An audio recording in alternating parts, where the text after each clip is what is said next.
Generation Z has a problem, and that problem is pretty simple. We are afraid to confront each other. We are afraid to confront each other. We are afraid to start arguments. We are afraid, and I don't understand why. I have a lot of friends that do not, by any means, want to start arguments, no matter what the case may be. Tom over here could seriously wrong Jane, and Jane won't say anything. And vice versa, Jane might... Oh! Okay, well, didn't know that was a problem. And vice versa, Jane might seriously wrong Tom, and Tom will still do nothing. Why are we so afraid of confrontation? Guys, confrontation is necessary. We have to confront people. We have to say when things are bothering us. We have to set boundaries. Now, this comes easy to me because I consider myself a very confrontational person, okay? There have been many times in my life where I've actually been asked to confront others because of my confrontational nature when it comes to things that are a problem. I have a very specific example of this. Back in film school, I was on the executive board of the film club, which in nerd terms basically means I was one of the people in charge for how the club ran.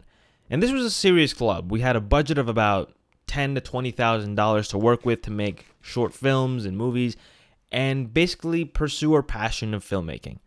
Now, the problem when you give people money is that you have to actually get results with said money. You have to show where that money is going and that things are happening with said money.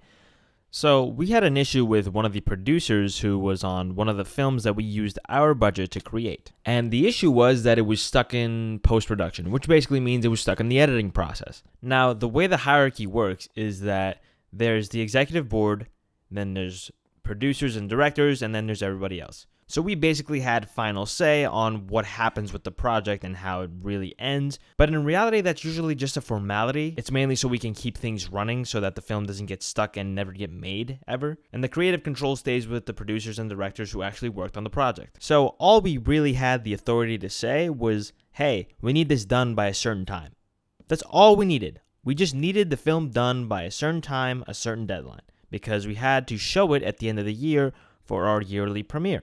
The issue was that this director could not adhere to deadlines because every year we would have a film premiere for all the films we made during the year, and we tried to get the films created throughout the year and get them done for said premiere. Now, sometimes films wouldn't make it into the premiere because they wouldn't get done in time, and that was fine if it wouldn't get done for 1 year. But this particular film had been pushed back through 2 different premieres, and it still wasn't done. And it wasn't done because it hadn't been edited.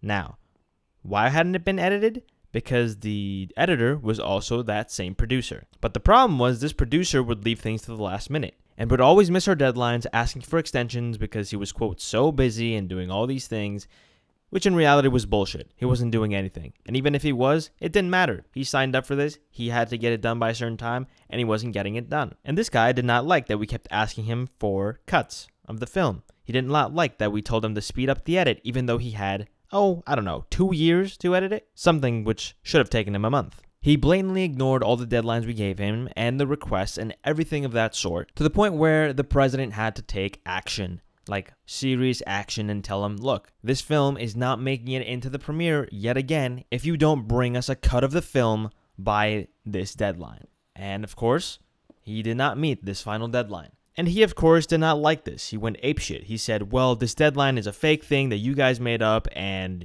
there shouldn't be a deadline. It should just be the day before the premiere happens.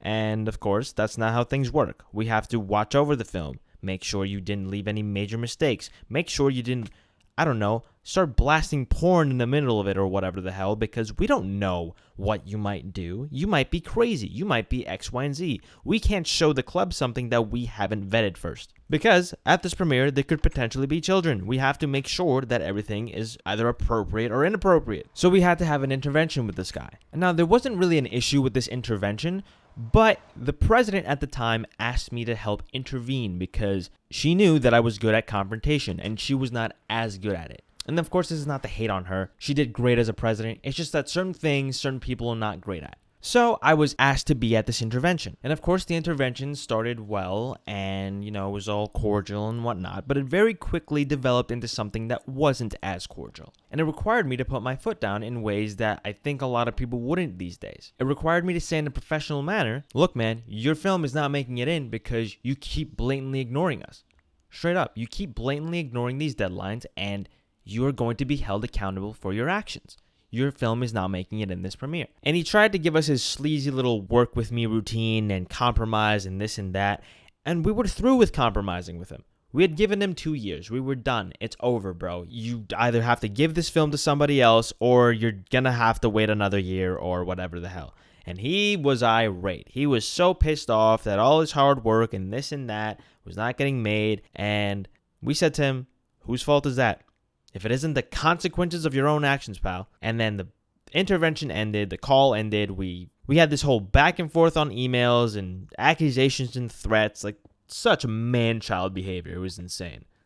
Like, I'd never seen such a man-child behavior in my entire life up to then, but I guess there's a first for everything, right? This guy just thought he can blatantly disrespect us and get away with it and have his way.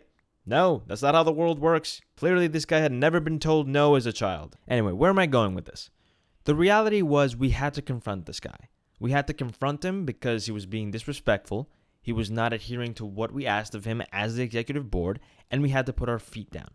And if we hadn't done that, we would have continued that same cycle of missing deadlines and him doing whatever he wanted, and in the end, maybe making a film that could potentially embarrass the club, embarrass everyone who worked on it, which would have been unfair because it wasn't only the director's project, it was everyone's film who worked on it project. Because he wasn't the only one that technically funded this project.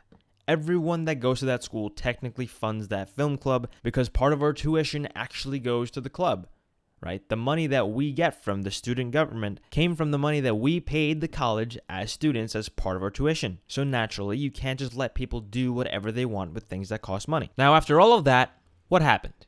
Well, the film never got made. The film never got shown. That producer kid hijacked the film for, I think, the next year, by which point my administration and executive board had been switched over to a new one, so nothing really ever happened with it. Now, you may be asking, what the hell was the point of all of this?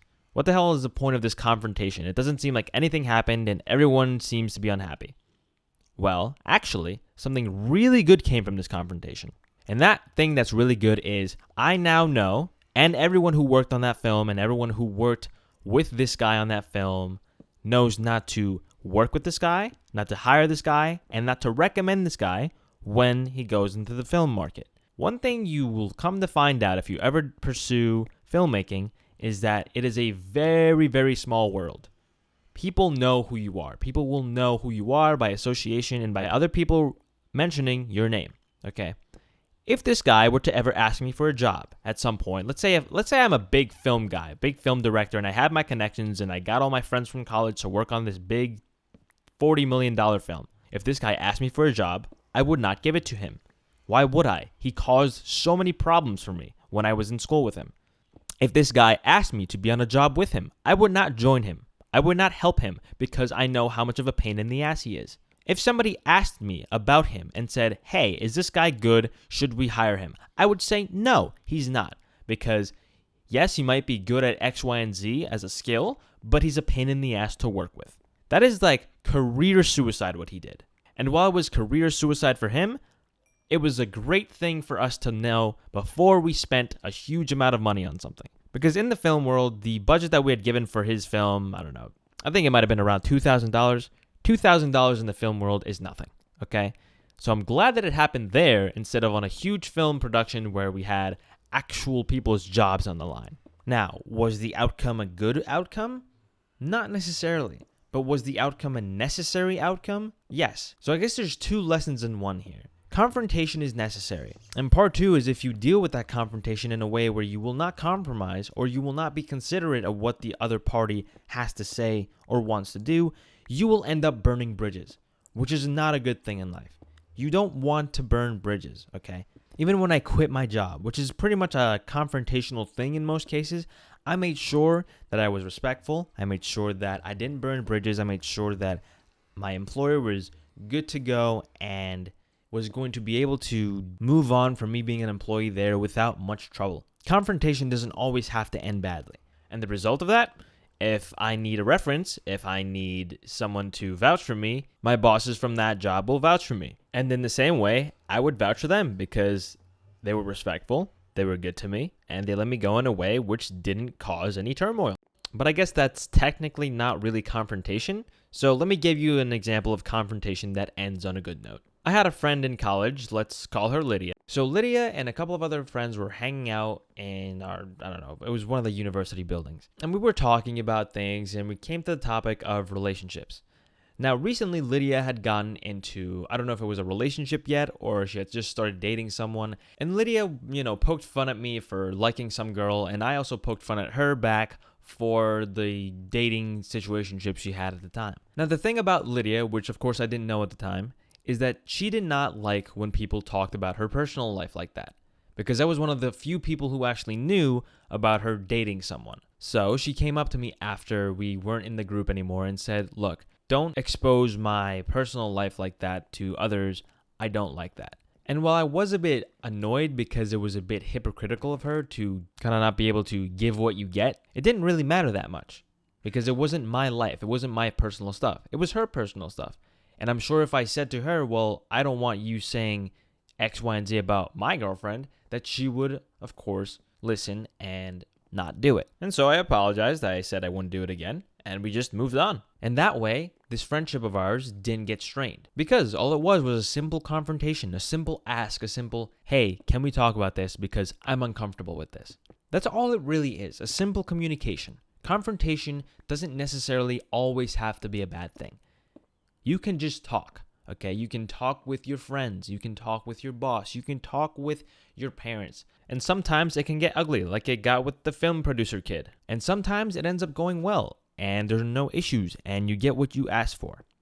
But you have to ask, okay? You have to ask, because if she hadn't asked me this, by the way, if she hadn't asked me to not say things about her personal life or her dating life, I wouldn't have known, and I would have kept doing it to the point where she would have resented me, and I wouldn't even have known why, okay? That is a stupid thing to do.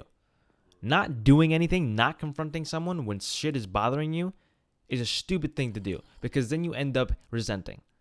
And you resent, and the person you're resenting doesn't even know why. I feel like that's also why so many relationships fail. Lack of confrontation, lack of saying something, and then just exploding one day out of nowhere. And I still think by far the best part of confronting someone is that when the confrontation happens and you see a person's true colors, you understand who they really are, okay?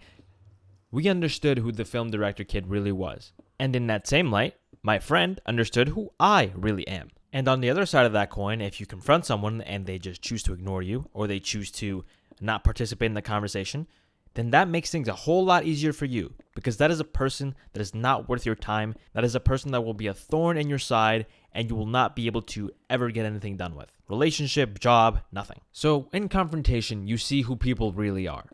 Okay? Confrontation is a good thing. It needs to happen because without confrontation, people stay miserable and nothing gets done. So do yourself a favor. Next time you have an issue with a friend, a family member, a coworker, a boss, tell them. Just tell them. Don't be blunt about it. Be respectful. Say things in a way that you would like to be confronted in. Are you in your 20s and your mom is overstepping your boundaries? Tell her. Are you at work and your boss is making inappropriate comments to you? Tell him. Or better yet, tell HR if you can't tell him. Is your partner breaking a boundary that you set at the beginning of a relationship? Tell them. Please tell them. Because if you don't, you will eventually regret it. That is my yapping session for today. Thank you all so much for watching, and as always, good night and good luck.